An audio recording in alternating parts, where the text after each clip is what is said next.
i7 ગુજરાતનો અવાજ। નમસ્કાર દર્શક મિત્રો, i7 ન્યૂઝ ગુજરાતીની સાથે હું છું આપની સાથે પાયલ બામભણિયા। તો જોઈએ આજના મહત્વના સમાચાર। સરાનગરમાં રક્તદાન શિબિરે એક મહોત્સવ જેવો માહોલ સર્જ્યો। સરા તાલુકામાંથી 350થી વધુ દાતાઓએ રક્તદાન કર્યું, જેમાં યુવાનો, મહિલાઓ અને વરિષ્ઠ નાગરિકોનો ઉત્સાહ જોવા મળ્યો। સરાનગરમાં રક્તદાન શિબિરે એક મહોત્સવ જેવો માહોલ સર્જ્યો। પંચમહાલ જિલ્લાના સેરા ખાતે નમો કે નામ રક્તદાન શિબિરનું ભવ્ય આયોજન કરવામાં આવ્યું। આ શિબિર સેરાની શ્રીમતી એસજે દવે હાઈસ્કૂલ ખાતે યોજાઈ હતી, જ્યાં સેરા ઉપરાંત આસપાસના ગામડાઓમાંથી મોટી સંખ્યામાં લોકો ઉત્સાહપૂર્વક ઉપસ્થિત રહ્યા હતા। આ કાર્યક્રમનું સંચાલન પંચમહાલ જિલ્લા સંયુક્ત કર્મચારી મોરચાના સહયોગથી કરવામાં આવ્યું હતું।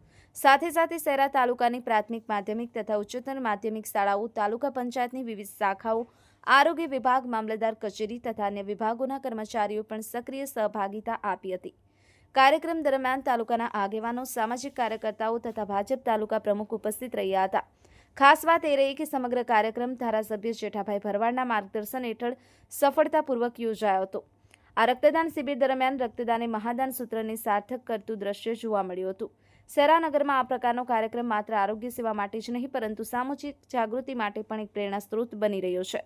ધારાસભ્ય જેઠાભાઈ ભરવાડના માર્ગદર્શન હેઠળ સેરા ખાતે યોજાયેલી નમો કે નામ રક્તદાન શિબિરમાં 350થી વધુ દાતાઓએ રક્તદાન કર્યું હતું। Sahil Shaikh, i7 news Gujarati, Panchmahal.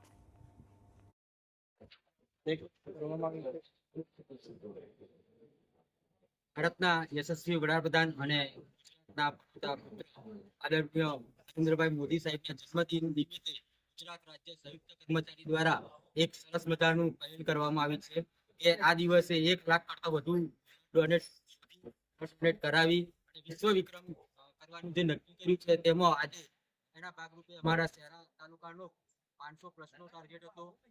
તેમાં આજે લગભગ 250 જેટલી બોટલોનું કલેક્શન થયું છે। હજુ લાઈનો ચાલુ છે અને આજે 7 સુધી શહેરા તાલુકામાં એસજે દવે હાઈસ્કૂલ ખાતે 500 પ્લસ બોટલનું રક્તદાન થઈ જશે એવી અમને ખાતરી છે। અમારા તમામ સંવર્ગના કર્મચારી મિત્રો એ સાથે સાથે ગામના ઘણા બધા વ્યક્તિઓ પણ આ સેવાકીય કાર્યમાં જોડાયા છે અને આ કાર્યક્રમ આજે ખૂબ જ સફળતાપૂર્વક અમે કરવા જઈ રહ્યા છીએ। સાથે સાથે આપણા સેરા વિધાનસભાના ઉપાધ્યક્ષ માન્ય જેઠાભાઈ ભરવાડ સાહેબના માર્ગદર્શન હેઠળ આ કાર્યક્રમ અમે ચાલ્યો છે અને એમાં અમને ચોક્કસ સફળતા મળશે અને અમારે જે 500 પ્લસનું ટાર્ગેટ છે એ આજે પૂર્ણ કરીશું। મારું નામ વિનોદભાઈ ઈશ્વરભાઈ વાંચી, સંયુક્ત કર્મચારી મોરચો શહેરા પ્રમુખ।